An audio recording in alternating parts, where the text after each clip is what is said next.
may masisilang tema, lengguwahe, karahasan, sexual, horror o droga na hindi angkop sa mga bata.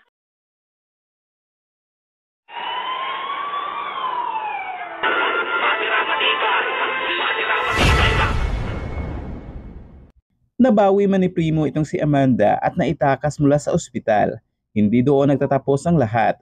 Napadpad sila sa Quiapo at naging advantage para sa kanila ang maraming tao. Nakipagpatentero sila sa mga tauhan ni Agustus at dito ay sinabi ni Primo sa mga kasamahan niya na kailangan nilang sumabay sa mga tao at makibagay sa mga suot nila para hindi sila madaling hanapin ng mga tauhan ni Agustus. Sa mga sumunod na eksena ay hinatid ni Boss Ramon itong si Mokang sa Quiapo bago siya nakipag-meeting sa Red Phoenix. Sa mga sandaling iyon ay kasalukuyang namimigay ng ayuda itong mga magulang ni Mokang sa mga tao na daig pa ang politiko. Hindi naging maganda ang muling pagtatagpo ni na Mokang at Aling Tinding dahil paano daw kinaya nitong si Mokang na talikuran si Tanggol kung siya ang naging dahilan ng pagkakakulong nito.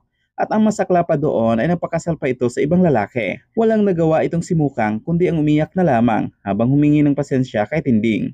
Kumusta po kayo mga Lodi at welcome po dito sa ating munting tambayan. At kung panati ka rin sa teleseryeng ito, halika, samahan niyo po ako at pag-usapan natin ito.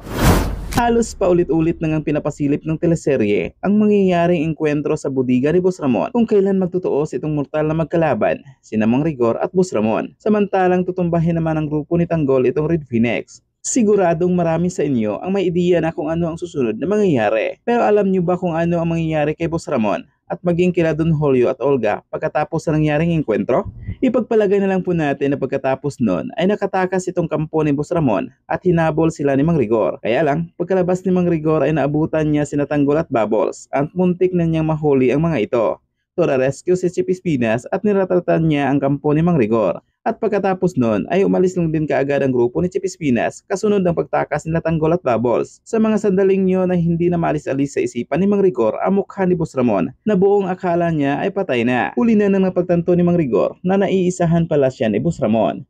Naging palaisipan din sa kanya kung ano ang ibig sabihin nung sumigaw itong si Chip Espinas na Tanggol, sibat na. Paano kaya kung sa araw na yon ay mauulit na naman yung nangyari nung nakaraan?